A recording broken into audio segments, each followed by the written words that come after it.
I happen to be a lover of archery. But I don't like archery for killing things. I like it as a sport. But what I like most of all is to set an arrow free, like it were a bird. You know, when it gets far up in the sky, whee! You watch it. And it suddenly turns and drops. What is it that fascinates us about that? Because it's not useful. It doesn't really achieve anything that we would call purposive work. It simply is what we call play. But in our culture, we make an extremely rigid division between work and play. You're supposed to work in order to earn enough money to give you sufficient leisure time for something entirely different called having fun or play. Imagine, too, if you were a bus driver. Bus driver is ordinarily considered an absolutely harassed person. He's got to watch out for all the laws, all the competing traffic, the cops, the people coming on board giving their fares, and he has to give them change. And if he has it in his head that this is work, it will be hell. But let's suppose he has a different thing in his head. Supposing he has the idea that moving this enormous conveyance through complicated traffic is a very, very subtle game. And he has the same feeling about it that you might have if you were playing the guitar or dancing. And so he goes through that traffic, avoiding this and avoiding that, and taking a fare like this, and he makes a music of the whole thing. Well, he's not going to be tired out at the end of the day. He's going to be full of energy when he gets through his job. The art of washing dishes is that you only have to wash one at a time. If you're doing it day after day, you have in your mind's eye an enormous stack of filthy dishes which you have washed up in years past, and an enormous stack of filthy dishes which you will wash up in years future. But if you bring in your mind to the state of reality, which is, as I've pointed out to you, only now. This is where we are. There is only now. You only have to wash one dish. It's the only dish you'll ever have to wash, this one. You ignore all the rest, because in reality, there is no past and there is no future. There is just now. So you wash this one. And instead of thinking, have I got it really clean, as my mother taught me with an angry voice, that I had to get every little scrap off it, you know, and she got angry at you. Instead, you turn the cleaning movement into a dance. Like this. And you dig that. And you swing that plate around, and you let the rinsing water go over it, and you put it off in the rack. Crazy. See? Take the next one. And you get this rhythm going. See? And you're not under compulsion all the time. You know, when I was a little boy and went to school in England, I had to learn the piano. They called it playing the piano. But actually, they said you must play. We had in England compulsory games. They used to post notices on the bulletin board in the school where I went to, which said, this afternoon everyone will go for a run. And if you didn't go for a run, and it was found out that you hadn't, you were flogged. So everybody hated going for a run, because they were under compulsion to play. Everybody must play. It's like the whole game of life we're all involved in. It's only a game, but everybody has got to belong. So we went running. I remember one day I was out on a run, and I was trying to enjoy myself because I was running on the balls of my feet, dancing along. And a fellow came up behind me who was running on his heels. He was jogging. And he was going clump, clump, clump, clump, clump, clump, clump, clump. I said to him, what's the matter with you? You're running on your heels, and you're jarring your whole body all the way through. Okay, but he stuck to it, and he became the champion long-distance runner of the school. But he didn't enjoy it. It was work. And all he enjoyed was the suffering that he endured that made him feel that he had really contributed to the human race because he suffered so much. He identified his existence and his worth with his suffering. Now, really great runners dance when they run. They don't necessarily follow a straight course. They may weave. And in the same way, if you happen to witness in the year 1970 the World Cup Championship in soccer, you would have seen that the winning team from Brazil played soccer in a most extraordinary way. They played it like basketball. They played it dancing. The way we learned soccer in school when I was a boy was very, very formal and orderly, and we didn't really enjoy it. But these fellows were bouncing balls off their shoulders, off every muscle, and they had astonishing teamwork. But at the same time were dancing the game, and the sports writer in the London Times said that they danced their way to victory. So the point is, therefore, that you can do everything you have to do in this spirit. Don't make a distinction between work and play. Regard everything that you're doing as play, and don't imagine for 1 minute that you've got to be serious about it. Let's take, for example, the rest of the world, other than ourselves. Think for a moment, what are vegetables doing? Let's, for example, consider this. And what's it all about? I mean, it serves us, human beings, by being decorative, but what is it from its own point of view? See, because here is this stalk, and all these leaves come out, ka-ching, ka-ching, ka-ching, ka-ching, ka-ching, ka-ching, all the way to the stalk, then it whoops, it goes into this. And then it goes into flowers in the end, you see, and they go kitty, kitty, kitty, kitty, kitty, kitty, kitty, kitty, all around. And I look at the thing, and it's like a symphony. It's just like Bach doing a fugue with all the different movements going. And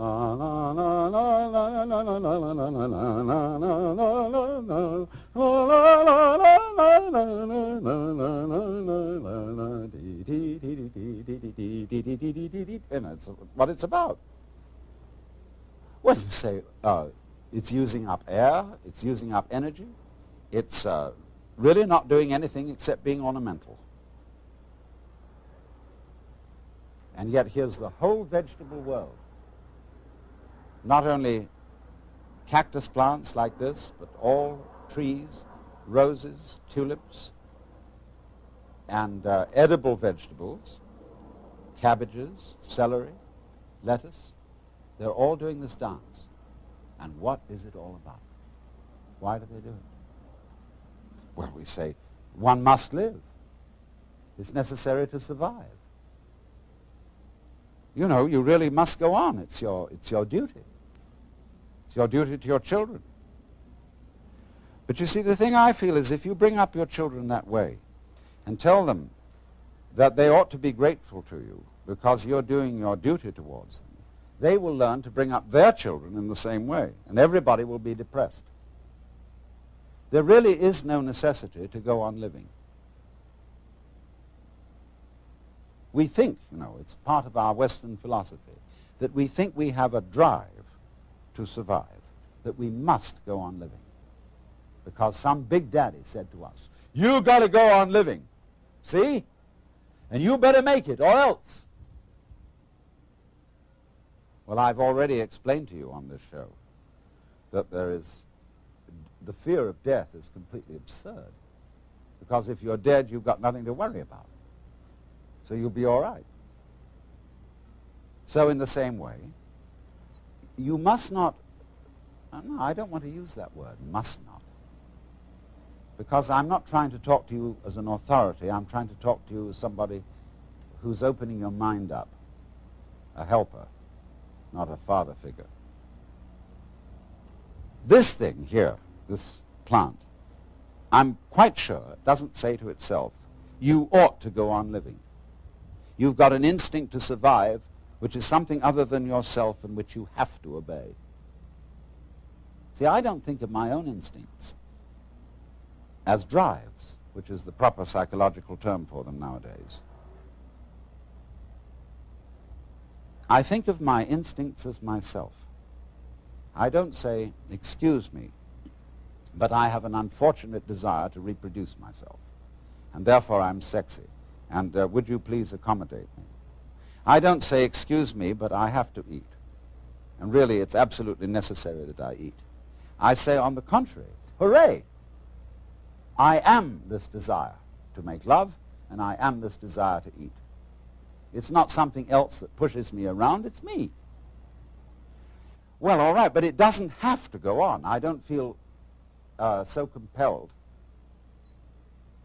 that if it were to stop, well, if it were to stop, if I were to be killed, that would be another scene.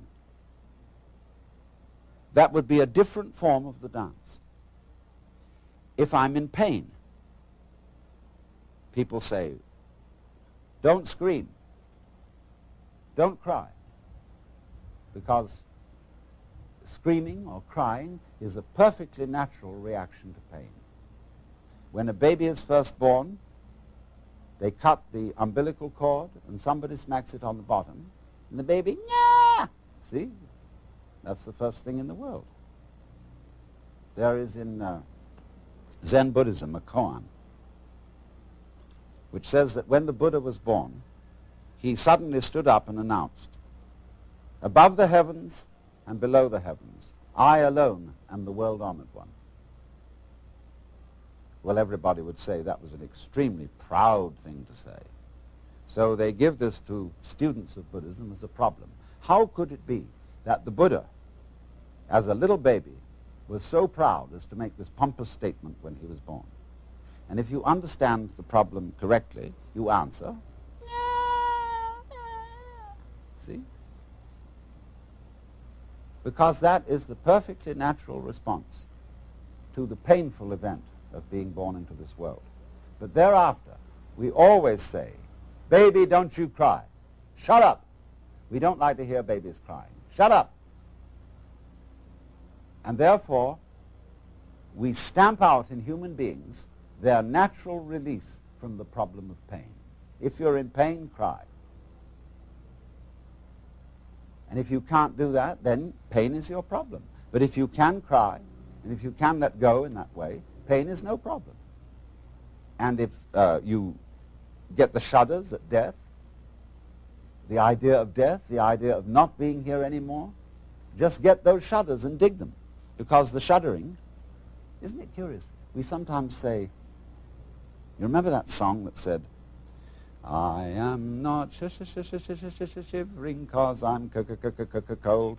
I am not shivering 'cause I'm cold. I am not shivering 'cause I'm cold. I am just shivering with delight. You know, when we get the shivers of delight. So all these emotions that we have, the emotions of uptightness, dread, shivers, horrors, can be interpreted in other ways. But we interpret them in a negative way so long as we are under the sense that you absolutely must go on living. Now you see, living, like this plant, is something spontaneous. In Chinese, the word for nature is zhiran, which means that which happens of itself, not under any control of an outside boss. And they feel that all the world is happening so of itself. It's spontaneous. And so you stop this spontaneous flowering of nature cold if you tell it you must do it. It's like saying to someone, you must love me. Well, it's ridiculous. If I were to ask my wife, darling, do you really love me? And she says, I'm trying my best to do so. That's not the answer I want. I want her to say, I can't help loving you. I love you so much I could eat you. And that's what the plant feels in growing. It doesn't feel that it must grow. It's not under orders. It's not a military chain of command.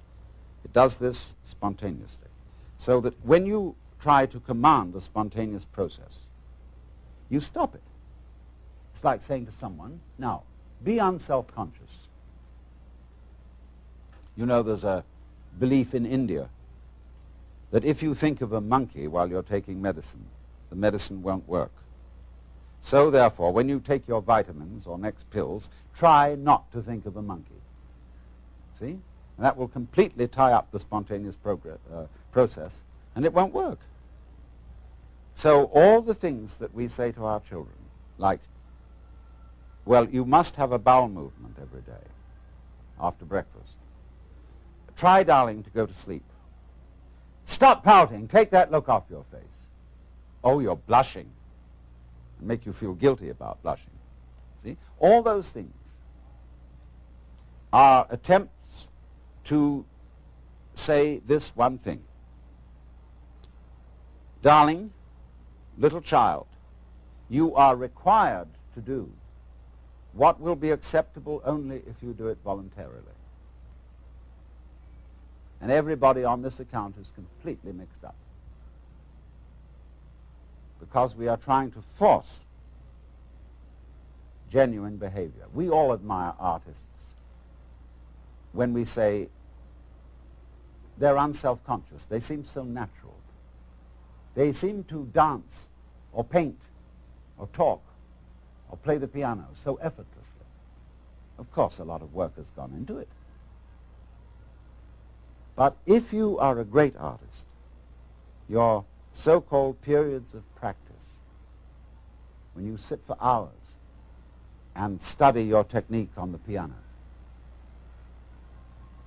you will not do that effectively unless it is a pleasure for you. You have to come to the point where going over it again and again is a dance.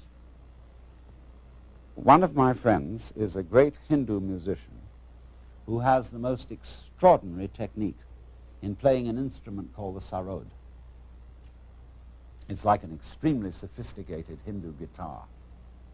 His name is Ali Akbar Khan, and he's generally acknowledged to be the leading master of Northern Indian music. He told me once that the comprehension of music is in understanding one note. The meaning of that is he can sit for hours and hours working on this, but there really is only one note at a time. And he gets into that note and listens. He really listens.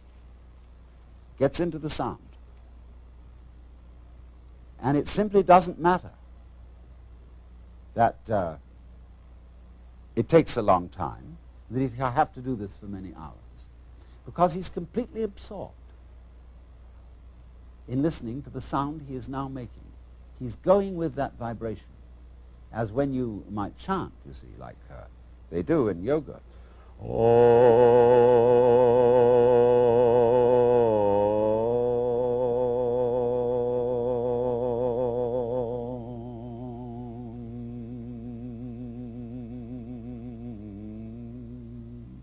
You can keep that up for hours. Now what is this? See, this is the real secret of life. To be completely engaged with what you're doing in the here and now. And instead of calling it work, realize that this is play. In Hindu philosophy, the whole creation is regarded as the Vishnu Leela. That means the play of Vishnu. Leela means dance or play, and from it we get our word lilt. They also, in Hindu philosophy, call the world an illusion. And in Latin, the root of the word illusion is ludere, to play. Because all this going on, the swinging of the ball, the pattern in which the flower goes, is just to swing. And if you take it seriously and say, are you doing anything useful? Useful for what? Useful to go on. But if you take that attitude to going on becomes a drag. Survival becomes a sweat, and it's not worth it. And if you teach your children, and they'll imitate you, they'll treat survival as a sweat which they have to undergo, they have to keep going on, and they'll teach their children to do it, and the whole continuation of the human race will be a drag, which is in fact what it's become because of this attitude, and this is the reason why we've invented the atomic bomb and are preparing to commit suicide. Because we think we must happen. And to the degree that we think we must happen, we hate it. And are going to bring it to an end and stop it. So I was about to say seriously, but I'm going to change my words and say sincerely suggest. You know, I'm not, in talking to you, I'm not preaching. I'm not actually serious, because I'm really with this rather than any kind of deep philosophy and so on. So I suggest to you sincerely. G.K. Chesterton once said that the angels fly because they take themselves lightly.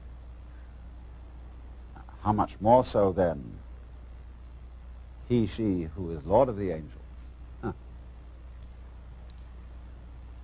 The whole world is 3 for a penny, 3 for a pound, 'tis love that makes the world go round, or in the words of Dante, but my own wings were not for such a flight, except that, smiting through the mind of me, there came fulfillment in a flash of light, that my volition now and my desires were moved like wheel revolving evenly by love that moves the sun and starry fire.